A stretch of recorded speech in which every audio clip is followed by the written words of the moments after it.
And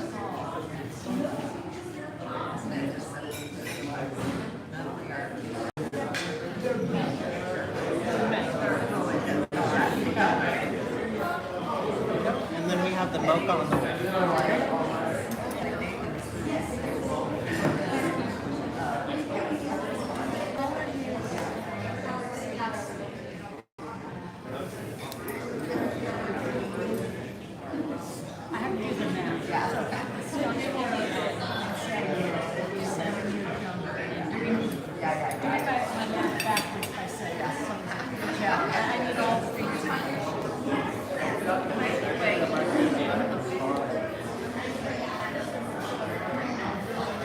Hello and welcome everyone. Welcome to our inaugural Mic'd Up at the Press Club.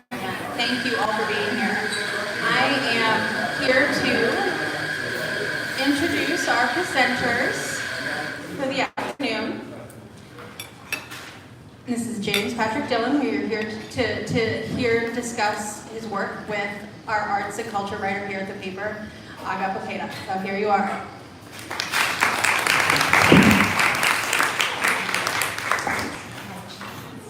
Thank you so much. We're doing it for the first time, so thank you for your patience.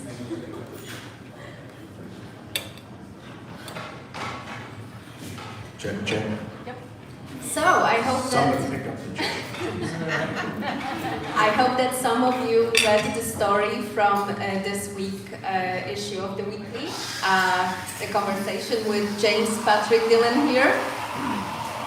Nice Irish name about a Jewish guy, huh? Go figure. So we have a bunch of follow-up questions, but let's start with the basics. This is the first in the series of events that we will have here in Monterey Country Weekly Press Club / the Creperie Cafe. And we are happy to open with Jim, who wrote a script about Viktor Frankl. And the script is proving very successful. It already won 10 awards, was it? So far. And we are hoping to see it on screen one day. Any producers in the audience? So my first question would be why you chose Viktor Frankl, and I was wondering about Frank's nationality. He's not American. And also I was thinking about his profession. Was it important to you at all in terms of sparking your interest? Thanks, Aga, and thanks to everyone for coming. This is really fun and interesting, and looking forward to some feedback. And thank you to my muse and my wife, Julia, who convinced me to go back to the drawing board and write his screenplay. As you can imagine, writing about such a life and such a man and really digging into that era was challenging. I don't know how many times we cried, but it was a lot of times. And to spend and immerse yourself in such a life was an honor, and at the same time, eye-opening and heart-opening. So when we think about Viktor Frankl, I would say we didn't really think about him as an Austrian as much as a man who belonged to the world. Having read his book when I was young, and come through a lot of challenging times when I was young, and understanding that meaning is something we have to decide on for ourselves, and nobody's going to impart it to us. It's just going to have the meaning that we give it, and that we can choose it, and we have the freedom to choose it, have the freedom to choose the meaning of any moment in it. It was very eye-opening and very profound for me, and that was more what attracted me to Viktor in his life than psychology per se or nationality. Definitely, and this is your first script, right? Yes. It's my first interview with a cappuccino machine, too. I was wondering, how does one become a scriptwriter? I was hoping you were going to tell me. So basically, even though I mentioned some of it in the story, I wanted to ask about your professional past and what brought you to this place. I think this storytelling might be the beginning of it. Yeah, so screenwriting, script writing is something you can learn in school, and I did. And I practiced it in school. But it really, I don't think it can be taught just like anything else without a lot of practical experience. So, everybody lose me? You're back? So, yeah. I wrote my first book when I was about 5 years old. My mom was an illustrator. Hello? Hello? It's good, yes? Okay. So, I guess it was in me from an early age to be a storyteller. And I think a lot of, anybody here ever read The Artist's Way? I think a lot of us are told growing up, if you're an artist, don't do that. You can't make any money doing that, you know? It turned out that it's kind of right, unfortunately. There's a big writer's strike on in Hollywood now. Writers Guild of America is like, movie star gets 50 million, writer of the story gets 500, you know? Not right. So telling stories though is such an integral part of who we are and part of our society that I think if you grew up like I did, at a time when TV was black and white and there were 3 channels and you had to play with the antenna, that kind of stuff, you kind of got acclimated to storytelling through television. I was lucky enough to be the first child, had a mother who taught me to read from the age of 2, really valued books, and so I spent a lot of time reading, not a lot of time in television, or on television, or watching television. So as time went on, I wanted to try my hand at writing and telling stories. That's okay. Do I need this even? I don't know. I might need more. I do, yeah? Okay. You sure? Can you swap microphones since you'll be speaking more? Yes, definitely. My apologies. Should I do that Obama thing where it's around? My apologies.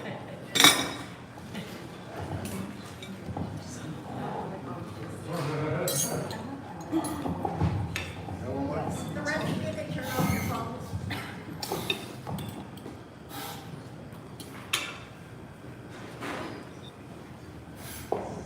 One, two, 1, 2. Works for me. Hey, it's got a button. Okay. So, yeah, how did I get to write screenplays? So, I went to 17 different grade schools. I came from a broken family. My mom raised me and my sister. We were homeless. We didn't have a lot. I ended up getting an academic scholarship to Columbia University. In 8th grade, a therapist visited my dad's house who had me and my sister for a little while. And kind of changed my life. Because he said, this kid's failing out of school, but he got one of the highest IQs in the county. We suspect child abuse. So I had an abusive stepfather, and that kind of set me up for the conversation that I overheard, and that's what got me interested in therapy, because the minute I heard that I wasn't stupid, as I had been told, I realized that that was something that had been superimposed on me. Soon after that, I found Frankel's book, and immediately on reading it, I thought, well, people don't read much anymore. This should be a movie, you know? Because it's really how we get a lot of our information today. So it's deeply personal for me, but I found it very troubling also. People who are survivors of abuse will tell you it's really hard to watch abuse, even long after you've been past your abuse. Maybe you're not ever past it, right? And there's nothing more abusive in our history than that period of time, I think. Thousands of people were wantonly abused for no particular reason. Somebody had an idea in their head and thought it was okay to do it. But it wasn't, and it's not. And so I really studied how to write a story and tell a story from a narrative form first. And you know, school taught me a lot. And studying film taught me a lot. And eventually I got into the place where postgraduate I could take some courses in screenwriting. And then when we moved here, I had already started and stopped Victor's story a few times. My wife and I were talking in the car, driving from Vermont. And I'm like, I really think it's time now to write Victor. Because you know, you have to be in a particular place, right? Yeah. Let's talk about this first moment when this idea of writing the script started to formalize in your head. So it was on and off, right? So really young, I read the book. It really spoke to me. I wasn't, you know, my brain wasn't even fully formed. I was a teenager. But it really spoke to me, and it spoke to my heart, and I felt it was very moving. And years later, I picked it up because I wanted to do screenwriting. Anybody heard of the book Story? It's about screenwriting. Anyway, it's a great book about screenwriting. I read the book, I took the course. I thought, well, I'm going to do Victor now. What year was it? It's about 12 years ago. And I started it, and I really jumped in, and that's when the character of Tilly, as it sits in the screenplay today, kind of came to me, because there's not that much written about Tilly, Victor's first wife. And I couldn't do it. I couldn't get through it. So I put it down. I guess I had some more healing of my own to do, which my wife helped me with. And then on the way across, just 8 months ago, from Vermont, I was talking about it again, and Julia said, you have to do this. We landed here on September 1st. And for those of you who know Frankel's life, the next day we went to the farmer's market in Carmel by the Sea, September 2nd, the day of his death. And Ahab was there with his booth, and on the booth was a quote from Viktor Frankl. Which is still in this building. Which is still in the building. I believe in the other part. So that was when it was really reborn, you know? It was like, okay, we have to do this. And we stopped everything else and just did it, and wrote it. Do you believe in logotherapy, the method developed by Frank? Were you looking into it in depth as well? Yeah, you know, I'm not the most qualified on logotherapy per se, but it did speak to me. It spoke to my heart. It really to me, it's as much a philosophy as it is a psychology. I studied at Veda Vedanta, taught yoga. My wife and I owned a dual diagnosis treatment center where we used similar techniques, kind of unknowingly. We were more on the admin side, and Julie was on the client side more than I was. But the idea that you can choose the meaning of any moment in your life, that nobody can superimpose on you based on who you were, what your religion was, what your orientation was, what your color was. Nobody can impose on you who you are or what you are, what the meaning of your life is. That speaks to me, you know, tremendously. So, I read the script, and of course we're not going to reveal everything because we hope in a couple of years, a few years, to see it as a movie. But and also there will be a reading of the script here in this building, and we will talk a bit more about it as well in a bit. But I wanted to talk about mountain climbing, because I think I might say it's not a spoiler that the script starts with this scene that describes Frankel's very important hobby, right? And Yes. could you talk a bit about the role of mountain climbing in Frank's life? Yeah, so in a movie, and this isn't a documentary, right? So, and it's not about logotherapy in particular. It's a film about two star-crossed lovers, really, in what becomes an unimaginably difficult circumstance. And in a movie, you want to dramatize, especially in the opening, what the entire movie is about. In a novel, you know, the way I was taught was the first sentence is supposed to be metonymic for the entire book. And in a movie, the first scene can be a metonymy for the entire book, right? It could symbolize the entire book. It could summarize it in a way. And it seemed to me that Victor's love for the ascent, for the struggle, for the test of getting to the top, to being able to see better, to have a clear, unobstructed view of everything, was really integral to who he was. And in my research, I saw so many photographs of him. And you know, how many people are like a mountain climber and a brain surgeon and a psychiatrist? I mean, it's like a superhero, right? So, you know, you don't normally think of that guy as also this, you know, uber physical specimen who is, you know, as comfortable hanging from a thin line 1,000 feet up on a cliff face as he is in the chair in his office, you know. So I thought that was very intriguing, and it kind of symbolized in the opening, which if any of you decide to come and participate in it or read with us the screenplay, Victor climbs and a storm's approaching, so you're dramatizing what's happening. And there's also a golden eagle, which in Austria they have 8-foot wingspans. So these were symbolic gestures, kind of for it. And at the end, that comes back in a hopefully powerful way. So we already mentioned the second most important character in the script and in the future movie, Tilly, Frank's first wife.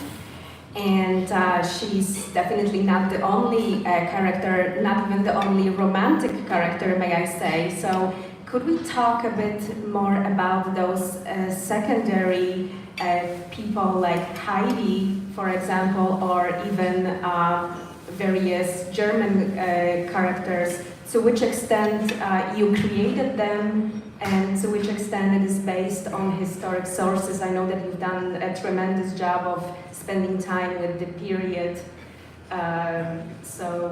Yes, if you could comment a bit on them. Yeah, there are only a few characters in the screenplay as currently conceived that are absolutely, definitely historical. You know, Victor, Tilly, Victor's family, Hubert, one of his friends, who Victor mentions in a later speech, who was executed in a guillotine in Austria, is one of the hikers, one of the mountain climbers in the opening scene. And others, you know, you're kind of confined. They're going to give you maybe 90 to 120 minutes to tell the story of such a life. How do you do that? Well, one of the things that you can do is combine different characters into one character. There's a certain economy that's necessary for screenwriting. Interestingly, ISA, Independent Screenwriters Association, is kind of pushing us to make this into an 8-part series because they found some of the other characters, like, I don't know, does anybody here know Regina Jonas? She worked with Victor. She's the first ordained rabbi, woman rabbi. And she was with Victor in Theresienstadt and executed in Auschwitz. So there's some really interesting people and characters. She's one of the real life characters that we have in the screenplay. Yeah. So in the script you concentrate on years before and during Holocaust mainly. And of course, Victor Frank survived Holocaust and had a long and successful life. Yet you still chose to concentrate on those years.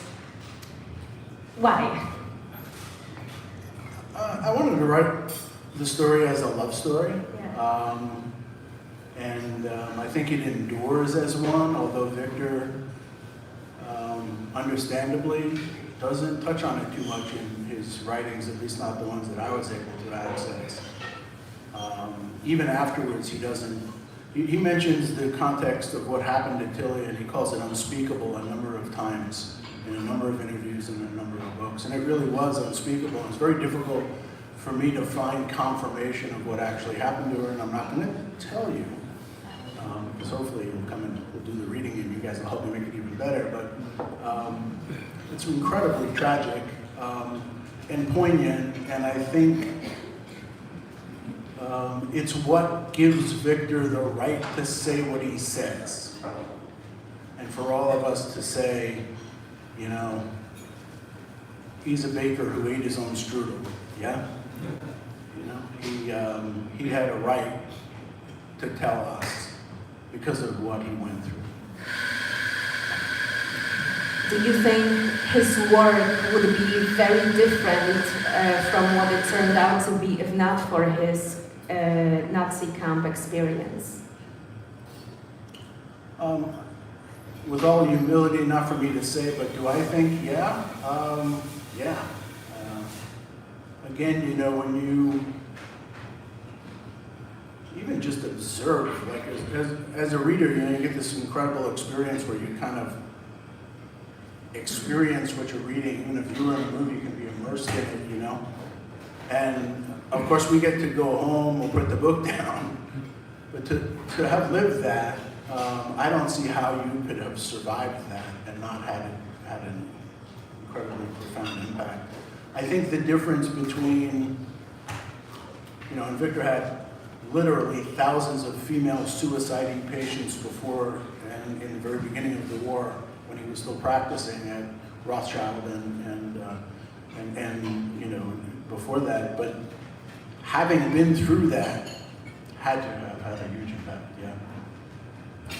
So Poland is in the script, and I'm Polish, so obviously it was fascinating to me to read those parts. And again, I was curious how you decided to pick the historical detail that you use and where you even found it in the first place. Yeah, for me at least, there's a weird thing that happens when you're discovering a story, like as a writer. So I've written, you know, scores and scores of articles as a journalist and published lots of short stories and written a novel. It's always the same, writing the screenplay, always the same. It's kind of like sculpture where somewhere in there you know what it's going to look like when it's done, but until you start chipping off the pieces, you don't really get to see it either. Like nobody gets to see it until it's done, including the artist. That's how it was for me with this. So I read 50 times more than I could use, and then kind of like the serendipity of, you know, stopping for a crepe. Some things would just come out, and they would like force themselves into the script. We stopped in Carmel on Ocean Avenue, this little shop. It wasn't a bookstore, it was just a shop, and we were looking for gifts, and I picked up a book called A Tree a Day. I just picked up the book, opened it randomly, thinking maybe send it to our daughter, and it was the Therazin tree. Now, for those of you who don't know, I don't know. you don't know? Well, Theresienstadt's the concentration camp ghetto that was supposedly the show ghetto and the show camp that Victor and his family go to first.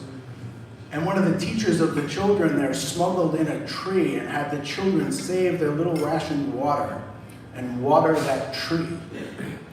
This inserted itself into the story. And there's a scene at that tree because there's no way when I opened that book, I had no idea, right? I mean, I had read lots and lots of things, but certain things just insert themselves in. The kids watered it with their rationed water, and the seeds of that tree are now trees themselves. at literally hundreds of Holocaust memorial sites all around the world. So how does that happen? Kind of the same way meeting Ahab happened, I guess. Okay, I have two more questions before we will check if the audience have any questions. I wanted to ask you who you would like to play Victor and Tilly. Someone that we know, you know. Oh, wow. Anybody see the movie The Piano? So we need a younger version, right? Because he's in his 50s now. I honestly, you know, we've looked at it, we've reached out to a couple of agents. More important to me than the big name star would be, it sounds cliche, I guess, but somebody who really gets it and really respects it and really sees it. The feedback, we finished it, I guess, two and a half months ago. There's only been, I think, 11 contests and festivals we've entered the screenplay into that have judged since then. It's won or placed in 10 of them. And the biggest feedback has been, Tilly is amazing. Tilly is like, wow, okay. So from my heart, that's like, thank you, you know?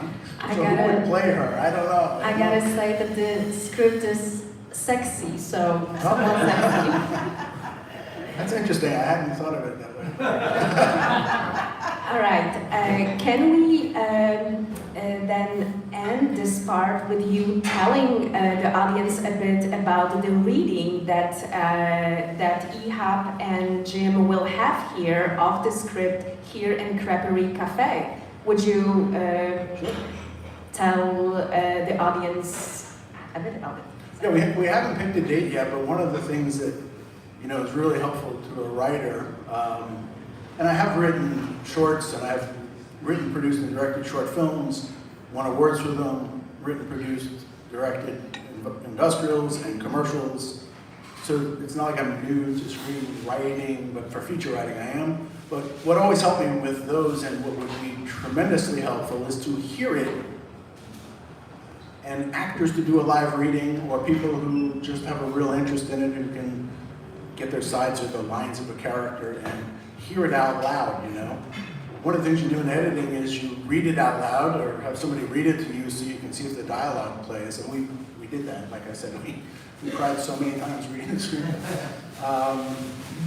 And laughed, because there's funny moments, and what a beautiful, incredible life this man had. And it's a way to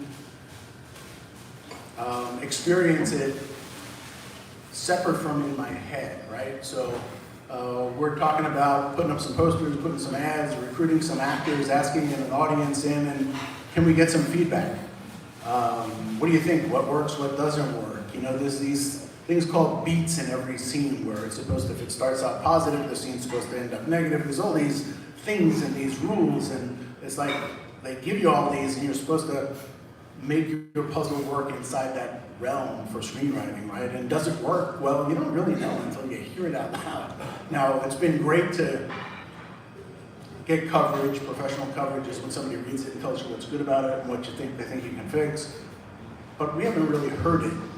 And so we're going to put up some posters and invite people to come down and maybe get some actors to read one or more of the parts and kind of see what everybody thinks and get some feedback and try to incorporate it. Is there a date? Not yet. Anybody here interested in that? Weekdays or weekends better? Weekdays. So yeah, we'll get with Ahab, and I would say within a month. Try to promote it a little bit ahead of time, and Get a sign up list of people who give you your emails. we certainly could, yeah. Pen and paper in my briefcase. Good idea, thank you. Yeah. Does anybody have a question? The title of the screenplay, it's Victor 119104. That's his tattoo. We toyed with the Baker's Abyss. There's a scene in the early part of the screenplay based on an actual scene in Victor's life where he's at the Urania Theater And he's talking about nervousness in our time. It's right after the Anschluss, right after the Germans invade Austria. And he goes up on stage to speak, and everybody's a nervous wreck, and in walks a couple of uniformed Nazis. And Victor talks about one of his patients who was not taking his advice, who says, why would I take advice from a baker who doesn't even eat his own strudel? What suffering have you ever? You've had a perfect, charmed life. Why would I believe you? So it's an interesting play on that idea. But we stuck with Victor 119104. Yep.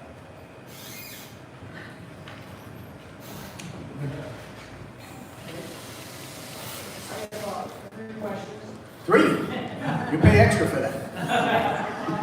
What is the genre of this screenplay? It's a drama. Is it a docudrama? No. No, it's not a documentary. No. It's an actual fiction film. The film, 118 pages. Okay, and the second question is, what is the log line? The official log line I'd have to read to you. I don't have it committed to memory because I rewrote it about 11 times, but it's basically a Viennese psychiatrist and savant falls in love at one of the most difficult times in human history, and it's the story of their triumph. But I'll dig it out for you later if you want to read it. Yeah. I would very much. What is the, like basically, if you were in an elevator and you met somebody? Oh, the pitch. No. What if, let's say theoretically you want to do that, what would be your pitch line? The basic idea is that you would pitch. Love, hatred, fear. No, I think the pitch is really about, so you get trained on all this stuff, right? Like how to write a pitch, and it should be personal, and it should be emotional, and then you tell why, and why you'd stick with it, and why you'd write it. For me, the pitch is that there are certain love stories that transcend time and space and can inspire generation after generation to choose love over hate. And this is one of them, and it's never been as timely as it is today, at least not since Hitler started his campaign of terror in Europe. There's your log line. Thank you. Did somebody write it down? It's being recorded. Did it? I have a question for you. I think we had one ahead of you, but I'm you don't sorry. mind. No. Couldn't see behind you, right? I'm just curious about, for you, the difference between writing the first time that you wrote it and then set it down the second time, and how much did you take from that first iteration of, was it just sort of making the soil fertile, or did you really start right back where you left off? It's a really interesting question, I found copious notes that I, and for whatever reason, I don't save a lot of things. I had saved them because it was always in there, and there was, I don't know if you remember Tilly's first line when Victor meets her in the hospital, but there's this line that Tilly had that came to me like from I don't know where. Well, I don't know about the first line, but I think the first exchange is pretty much she tells him that they're gonna fall in love, and she just tells him that's the fact, that's gonna happen. So I remember that's what I remember. That was about the only thing that survived the first draft. So Victor only alludes in his writing to the fact that he was a bit of a rake before he met Tilly.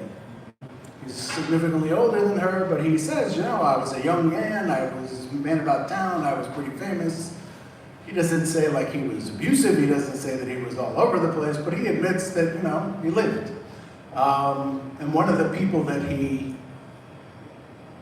loved, I guess, was one of Tilly's best friends. And he Heidi. Heidi. And in the screenplay, Heidi, it's a fictitious name, but he broke her heart. And Tilly vows revenge, and in Victor's writing, it's not the way I play it, but in Victor's writing, he tells her he figured that out. that she was going to have him fall in love with her so she could get her revenge. Now you can imagine the setup. She tells him she's going to break his heart. What happens at the end? Yikes. She does. So, second time around, it wasn't that the story was ready, it was that I was ready. Yeah. I was curious, I know that you wrote it as a screenplay, but did you ever have any thoughts at all of writing it as a book? Because what is historical fiction right now is like off the charts with how popular it is. And so many of those end up getting made into movies or This is typical of my timing. See? Yeah. I stopped writing novels and I write a movie and now everybody wants a novel. Yeah. No, I was just curious because Genius, yeah. I belong to a book club, a relatively new book club, and I thought I was going to get like all these different kinds of things. And out of the 32 people in the group, 30 of them read historical romance exactly during that time period. I mean, they can't read enough of it. Yeah, we've talked about it. You know, you can't express what's in someone's head in a screenplay unless you do it kind of symbolically or metanomically, or you know, you figure out a way to show it on the screen. You know, but in a novel, you get final cut. You know, so the megalomaniac in me is like, oh, I could control everything if I wrote the novel. I wouldn't have to collaborate with, you know, the director and the producer and the set guy and the costume guy. No, I could tell you everything that's in their heads. And that's really fun for a writer, you know? There is so collaborative that you kind of like give your baby over to a private school or something, right? And you may get a different kid back. Kill the baby. And that's kind of scary for, at least me as a writer. So I would love to. It takes a lot of time, you know? And unfortunately, most writers aren't financially rewarded in a way that's commensurate with the time. And I've had some books published and some things published, but getting them published is one thing, getting them promoted and ever seeing any financial compensation, difficult. So I'm not independently wealthy and I can't just say, oh, I'm gonna sit back and write, you know? So I have to be very selective about how much time I spend doing it. But I would love to be in a position to do that, yeah, thank you. Yeah. We have one more. Yeah. Frankel changed the title of his book. Have you considered changing the title of your piece? Absolutely. Because Yep. if you don't, it sounds like Holocaust survival, by the way, it's Frankel. Yeah, you know, I appreciate and respect that. You know, we've had feedback that has said the Baker's Abyss is far more enigmatic. There's a scene early in the movie that alludes to it. It's very powerful. Comes back at the end of the screenplay. For me, Victor was aptly named. Yes. And for me, 10 to 15 million people who've read his book, when you see it spelled the way he spells it, it's an ode to them as much as anybody else, and you know that that's Victor, right? I don't think many people today, unfortunately, especially younger people, would understand that Woman 9104 is very likely an Auschwitz tattoo. They probably wouldn't. That's why it's there, though. To the extent that we see the rise of Nazism again, we see people being discriminated and harmed and murdered again. We see it being accepted as if it's okay by major political figures and parties, dare I say, former presidents who want to be president again. I think it's really important to never forget. Yeah. So that's why I'm doing that. Thank you, Jim. Thank you. Thank you. We will continue this.